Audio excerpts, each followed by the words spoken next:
குன்னூரில் இயற்கை வேளாண்மையில் அசத்தி வரும் விவசாயி ஒருவர் அதன் அவசியத்தை சுற்றுலா பயணிகளுக்கு பாடம் எடுத்து வருகிறார்.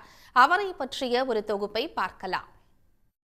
நீலகிரி மாவட்டம் குன்னூரைச் சேர்ந்த தேவகுமார் சுமார் 25 ஏக்கர் பரப்பளவில் இயற்கை வேளாண்மை செய்து வருகிறார்.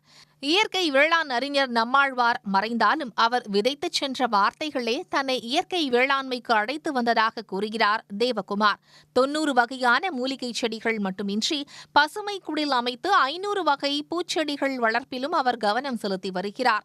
90 வகை மூலிகை செடி வளர்க்கிறோம் சார்.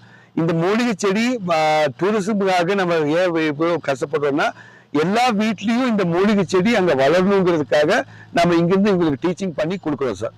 சர்க்கரை வியாதிக்கு இன்சுலின் பிளான்ட்னு ஒன்று இருக்கு, கிட்னி ப்ராப்ளம் இருக்கு, எங்களுக்கு டயஃபிலம் கிட்னி பிளான்ட் ஒன்று இருக்கு. அது யூரிக் ஆசிட் ஹை ஆச்சுன்னா, கிரியேட்டின் ஹை ஆச்சுன்னா, கிட்னி ஸ்டோன் பிரசன்ட் ஆச்சுன்னா அது ஒரு கஷாயம் மாதிரி குடிச்சாங்க, டீ மாதிரி குடிக்க சொல்றோம். ஸ்ட்ராபெரி, கோல்டன்பெரி உள்ளிட்ட பல்வேறு வகையான பழங்களை தரும் மரங்களையும் தேவகுமார் பராமரித்து வருகிறார். இவரின் தோட்டத்தில் சுமார் 12 அடி உயரம் வரை வளரும் கொடி தக்காளி பார்ப்போரை ஆச்சரியத்தில் ஆழ்த்துகிறது. சார், இங்க வர சுற்றுலா ஃபார்ம் டூரிசம் வராங்க இல்லைங்களா, அவங்களுக்கு நம்ம இந்த மூலிகை உடைய வேல்யூ சொல்லி கொடுக்குறோம். வேலையை சொல்லி கொடுத்து அவங்களுக்கு இந்த மாதிரி பிளான்ட் வளருங்க, எந்த மாதிரி கிளைமேட்ல வளருமான்னு சொன்னாலும் அந்த கிளைமேட் காமிக்கிறதுக்கு இந்த பாலியோஸ்டர் ஒரு 3/4 ஏக்கர் பண்ணியிருக்கோம். இது சூடு நிலத்துல எப்படி வளர்க்கலாம், இந்த கோல்டு கிளைமேட்ல எப்படி வளர்க்கலாம், அப்படி அதுவும் சொல்லி கொடுக்குறோம் சார். அது போகும்போது அந்த மூலிகை செடி கூட அவங்களுக்கு கொடுக்குறோம். கொடுத்து நீங்க அங்க வளர்த்துட்டு அங்கிருந்து எனக்கு சொல்லுங்க அப்படின்னு சொல்லி, இலை வகையில எப்படி ப்ரொபகேஷன் பண்ணணும், நாத்து வகையில எப்படி கட்டிங் எடுக்கணும், அது கூட சொல்லி கொடுக்குறோம் சார்.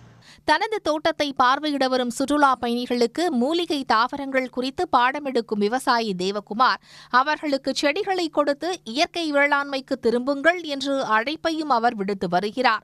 இயற்கை வேளாண்மை செய்யும் இடம் மட்டுமின்றி அவற்றை எப்படி செய்ய வேண்டும் என்று சொல்லிக் கொடுக்கும் பயிற்சி நிலையம் என்று சொன்னால் அது மிகையல்ல. உடனுக்குடன் செய்திகளை தெரிந்து கொள்ள சன் நியூஸ் பெல் ஐகானை கிளிக் பண்ணுங்க.